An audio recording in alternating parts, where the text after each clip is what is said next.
La tarde de conferencia quiero presentaros a nuestro amigo y compañero cuyo trabajo y labor está ligado de alguna manera a las técnicas que aplicamos y a las enseñanzas que tratamos de aprender para aplicarlas después a luchar. Su nombre ya la mayoría de vosotros lo conoce, Fernando Sáenz, y actualmente estudia la masa arbórea de la Ribera Galicia. Ha publicado numerosos trabajos y actualmente colabora con nosotros en la revista que editamos. La conferencia que nos va a dar hoy se llama Las floras autóctonas de los futuros parques de la Bahía de Galicia. Fernando. Muy bien, hola, buenas tardes.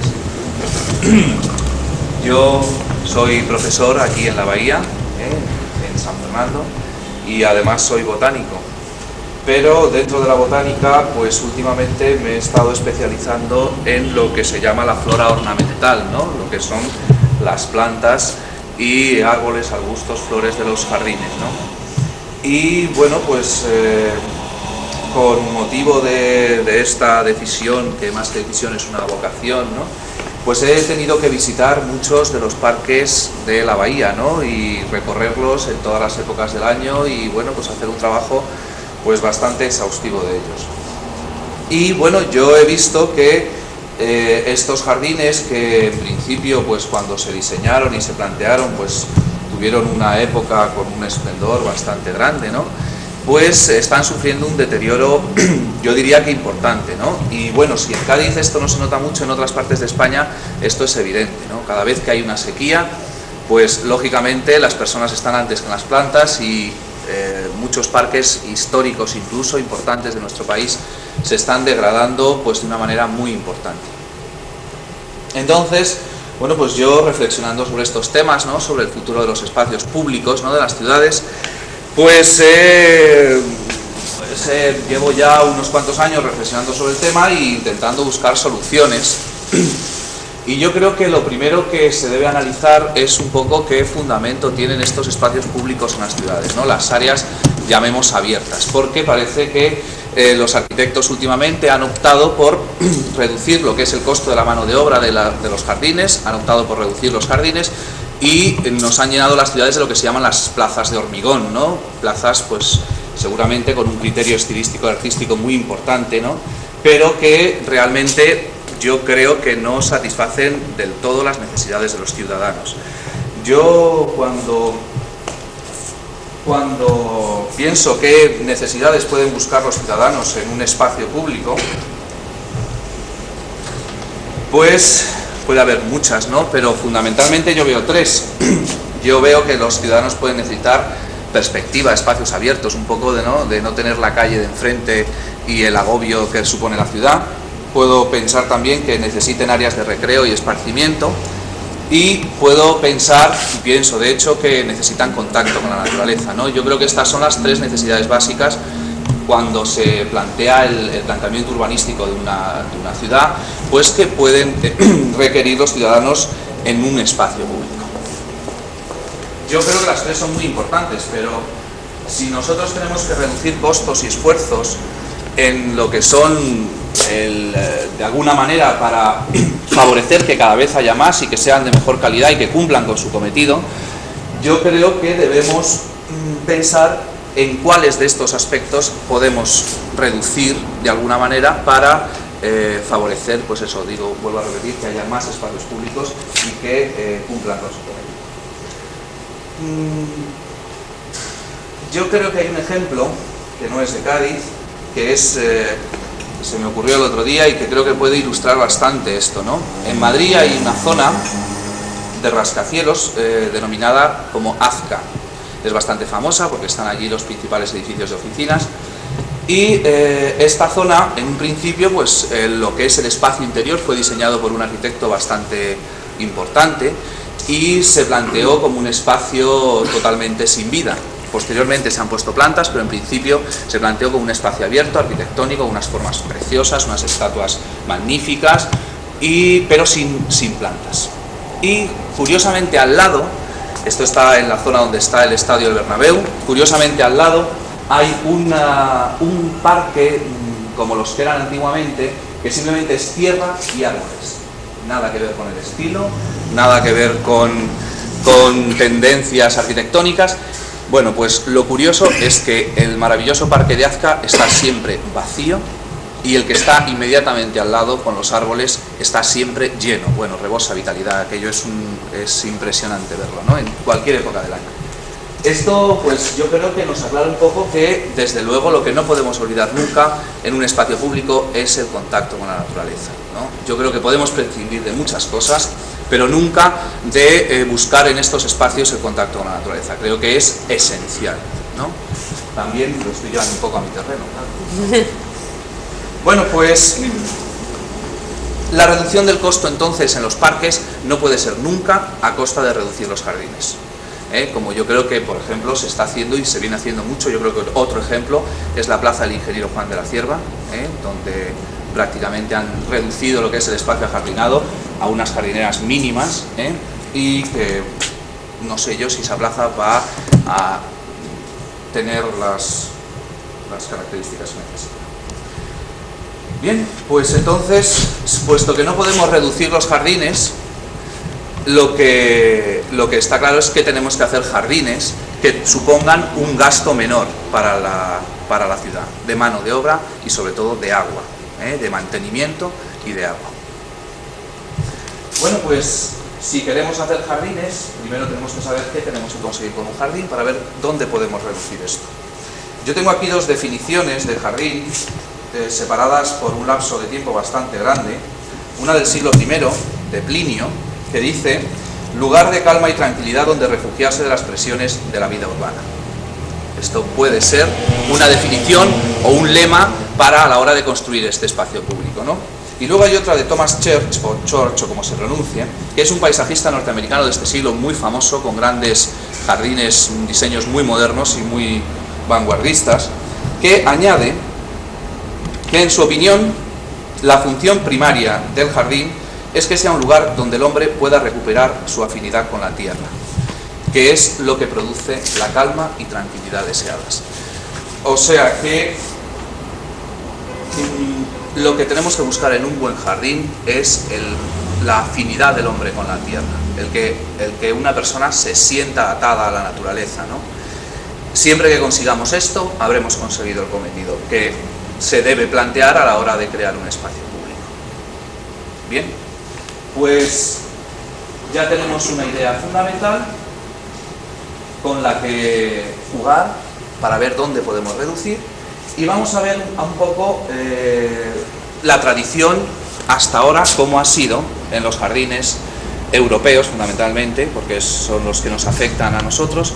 Vamos a ver cómo ha sido la tradición de Europa para ver si podemos sacar alguna conclusión, y si nos puede servir algo de lo que nuestros vecinos europeos han pensado durante varios siglos, y nos pueden decir cómo, o si se puede sacar alguna enseñanza, y vamos a ver.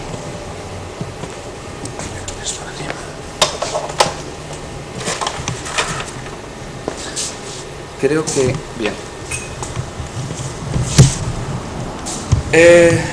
Lo que voy a poner aquí son tres estilos de jardinería que vienen desarrollándose, utilizándose desde el Renacimiento en Europa, y que se mantienen prácticamente hasta nuestros días, la influencia que tienen sobre la población. Son tres estilos de jardinería que son absolutamente aceptados por el público. Siempre que surge un jardín de este tipo, la gente le gusta, ¿no? O sea que en eso coinciden. El primer... Sí, vamos a ver. Estas tres diapositivas primeras están un poco mal, no se enganchan bien. Bien, el primer estilo es lo que se llama el estilo Renacimiento italiano. Esta foto corresponde a posiblemente el jardín de estilo renacentista italiano más famoso del mundo. Se ha imitado hasta la saciedad en todas partes, incluso en Norteamérica, las características de este estilo. Y este estilo está basado en conseguir un escalonamiento, se escalonan los jardines, y jugar con el agua. Y aparte del agua, coger coníferas y hacer un trabajo de poda de coníferas pues muy arquitectónico. Este es un estilo fundamentalmente arquitectónico. con la naturaleza, se recrea pues la arquitectura, que era un tema que a los hombres del Renacimiento pues yo creo que les gustaba mucho, ¿no?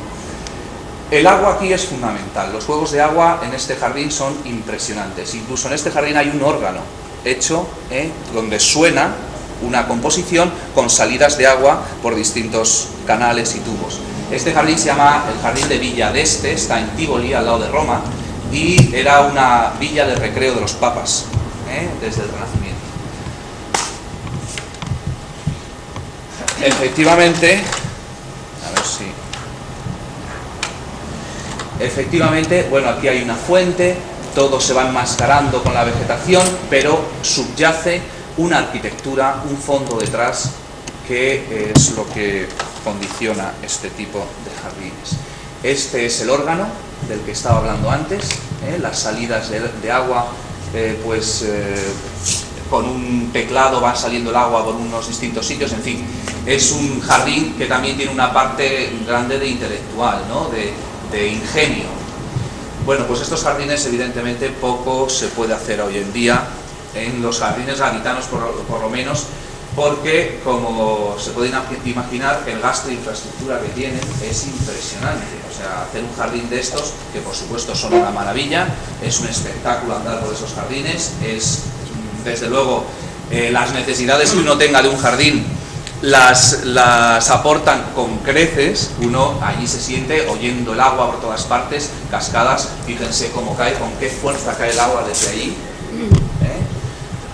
Y la belleza de la arquitectura y las proporciones, que son magníficas, pues desde luego uno se queda allí plenamente satisfecho. Pero desde luego esto es impensable para un ayuntamiento hoy en día abarcar un proyecto como el de Villa d'Este, o ni siquiera intentarlo. Bueno, pues los jardines italianos, que desde luego han tenido mucha repercusión y que prácticamente en todos los buenos jardines hay un trozo que recuerda o que sigue las enseñanzas de los paisajistas italianos del Renacimiento, pues no nos dan la solución. Además, dense cuenta que para hacer un jardín de estas características necesitamos una montaña. Si no tenemos una superficie inclinada, es muy difícil hacerlos. Y de hecho todos los buenos jardines italianos están en lomas, y además necesitamos un curso de agua importantísimo, cosa que en Cádiz desgraciadamente pues no tenemos. Bueno, pues el segundo tipo de jardines es de la época del barroco, y esto es Versalles. Versalles pues es la obra de Luis XIV, es un jardín, pues ya se pueden imaginar ustedes, magnífico, ¿no? El juego de proporciones y las perspectivas aquí alcanzan una dimensión pues increíble. Yo no sé si aprecian ustedes en la diapositiva que detrás de este juego de fuentes hay un estanque y hay gente en barco. Pues aquí Luis XIV tenía fragatas auténticas. O sea que el punto necesitan grandes, los jardines del barroco necesitan perspectivas muy grandes. Y luego se caracteriza fundamentalmente por el trabajo de lo que se llaman los parterres. Los parterres son estos trabajos que se hacen con los setos, haciendo figuras geométricas. Son muy importantes las estatuas y por supuesto las fuentes y los estanques. El efecto que consiguen estos jardines, esto es otra foto de Versalles, el efecto que consiguen estos jardines es magnífico otra vez. Nuevamente, desde luego satisfacen absolutamente las necesidades del más exigente que busque en un espacio abierto. Pero, y miren ustedes cómo están esos setos, esos macizos de flores. La verdad es que es también un poco, aquí desde luego lo que prima es la mano de obra. Esto necesita para ser mantenido una mano de obra que desde luego pues en Versalles se mantiene, porque esto es un jardín histórico, es posiblemente el jardín más famoso del mundo, pero es impensable, no pueden hacerse idea de lo que cuesta mantener este jardín. Por lo tanto, los jardines del barroco, si hay otro ejemplo, de los setos, las coníferas también están trabajadas, podadas y increíblemente. Este tipo de jardines, para que dé el efecto que necesitan ser cuidados muy bien, porque En cuanto esos cipreses que están en forma de cono se quedan desaliñados o esos setos crecen y tal, el efecto se pierde. El efecto de pureza que tienen estos jardines se pierde y entonces pues ya no consiguen su cometido. El ejemplo de Versalles se ha seguido en España. Esto es otra foto de Versalles, una fuente siguiendo una cascada. Este ejemplo se ha seguido en toda Europa, fue un jardín imitado por todos los monarcas, en todos los palacios, en España también, en Aranjuez, en La Granja. Bien, pues este es el tercer estilo de paisajismo que ha dominado a partir del siglo XVIII y que se llama, este no vino de Francia, este vino de Inglaterra, es lo que se llama el paisajismo inglés. El paisajismo inglés rompe completamente con la estructura geométrica de los jardines franceses, el jardín formal francés, que se llama así, y lo que busca es un paisaje, como el de un cuadro, ¿no? Busca una unión con la naturaleza. Aquí ya se empieza a ver que se pretende más la unión con la naturaleza, y lo que hace es transformar la naturaleza, mejorándola, buscando perspectivas, puntos de fugas, como si fuera un cuadro. Fíjense en este camino que serpentea por esta loma entre unos cedros. Este camino serpenteando que hace que la vista se vaya hacia allá es típico de los jardines paisajistas ingleses. Y luego el uso, todos los paisajistas ingleses, bueno, pues eran unos admiradores de Palladio, de un arquitecto italiano, eran unos admiradores impresionantes, ¿no? Era el emblema, ¿no? de esta gente. Y utilizaban muchas copias de estructuras de Palladio, como este puente, que realza da puntos focales al jardín. El jardín paisajista más famoso que hay es este, del cual no tenía ninguna diapositiva, la he sacado de un libro, que este jardín es de un señor llamado Lancelot Brown y está en un sitio llamado Petworth, en Sussex, en Inglaterra, y aquí yo creo que se puede apreciar muy bien en qué consiste el estilo, ¿no? Se intenta, pues, un cuadro de la campiña inglesa creado por un artista, pues eso en la naturaleza evidentemente no se da, hay que hacerlo artificialmente. Entonces se quitan árboles, se forman grandes praderas, incluso se hacen los lagos artificialmente, se llenan de patos, ponen vacas por ahí, ovejas, o sea, es como recrear la campiña inglesa. Evidentemente este estilo tampoco es realizable. Este estilo ha marcado muchísimo todos los jardines del siglo XIX y gran parte del siglo XX en toda Europa, incluso en España, pero tiene un problema que además yo creo que nos ha salido muy caro a los países mediterráneos, que son las praderas. Nosotros tenemos buenos árboles que crecen bien en las riberas de los ríos, pero mantener praderas de estas dimensiones es prácticamente imposible. Se ha hecho en España, donde más se está utilizando este estilo ahora es en los famosos campos de golf, ¿no? Un campo de golf no es más que recrear el estilo paisajista inglés. Y realmente el costo en agua que supone un campo de golf en España, en Inglaterra no supone nada, porque con el agua de lluvia, como llueve en verano, con solo segar y cuando se siega, porque la segadora es un invento del siglo XIX, o sea que en la época cuando se construyó este jardín no había segadoras, pues en Inglaterra no cuesta ningún trabajo, más que quitar la planta que no te interesa, poner la que te interesa y se acabó. Aquí mantener este tipo de jardines, que se están manteniendo porque son muy del gusto de la gente, ¿no? Pues supone un gasto que yo considero desde luego excesivo para un país, y más en una zona donde tenemos restricciones de agua desde las 9, ¿no? Yo creo que, bueno, el dato ese famoso de que un campo de golf consume el mismo agua que una población de 12.000 personas, pues es bastante significativo, ¿no? En fin, en el siglo XIX,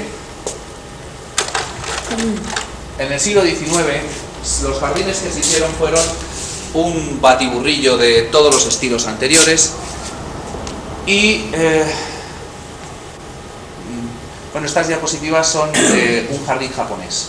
Yo creo que debíamos, antes de hablar de los jardines del siglo XIX, hablar de los jardines orientales porque coinciden mucho en su planteamiento con los jardines paisajistas.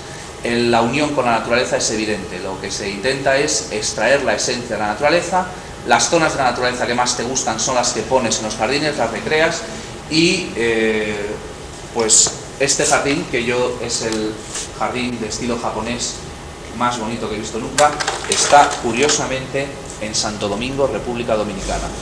En el Jardín Botánico de Santo Domingo era de un señor multimillonario antes esa finca y construyó este jardín en estilo japonés que yo creo que es una auténtica maravilla.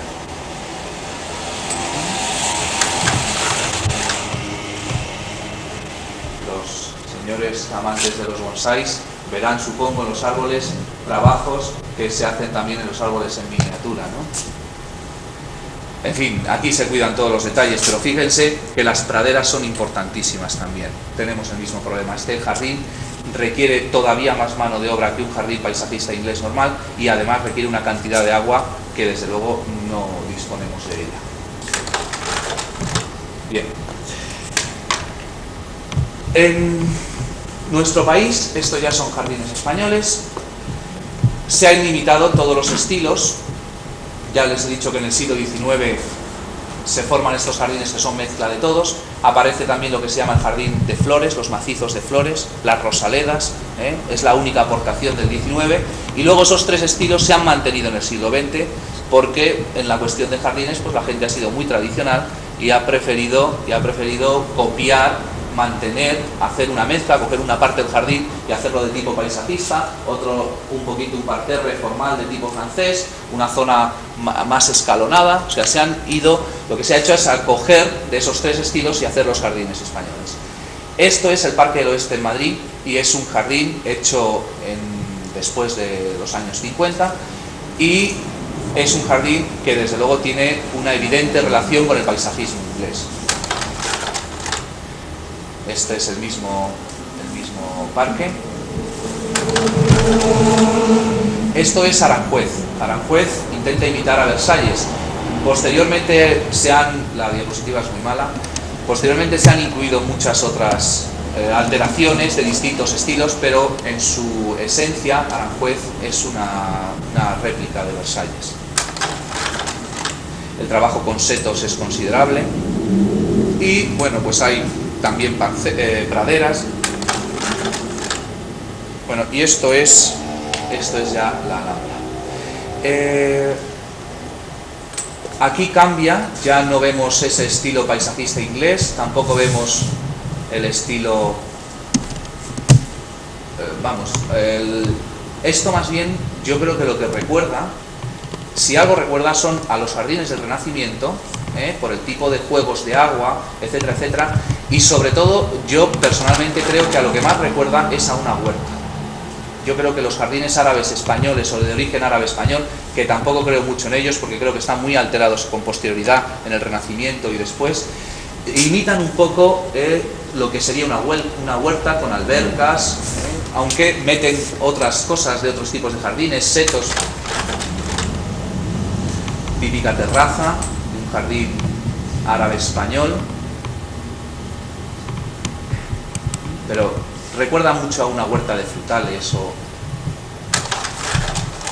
En fin, los jardines españoles, desde luego, los buenos que hay, están siempre relacionados con gran cantidad de agua, o bien imitan a lo que se llaman los bosques galería o los bosques de ribera, de los ríos, con esos árboles de hoja caduca como chopos, olmos, esos plátanos de paseo que hemos visto, o bien imitan a las huertas que también están en las vegas de los ríos. Luego, lo único que se ha hecho en nuestro país en cuanto a jardinería de manera importante ha sido modelar y transformar las riberas de los ríos, zonas donde había mucho agua, suelos buenos, frescos, y todos los jardines, pues el Parque de María Luisa, los Reales Alcázares, la Granja de San Ildefonso, todos los jardines importantes que hay en nuestro país siempre están muy cerca de un curso importante de agua.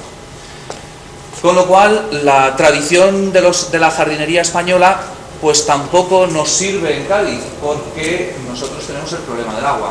Esto es el Parque del Oeste en San Fernando. Yo, como tengo que ir todos los días a San Fernando, pues estoy un poco abrumado, porque este parque, para mantener esa pradera, que observen que es bastante vidriosa y tiene muchas calvas, pues riegan mañana y noche.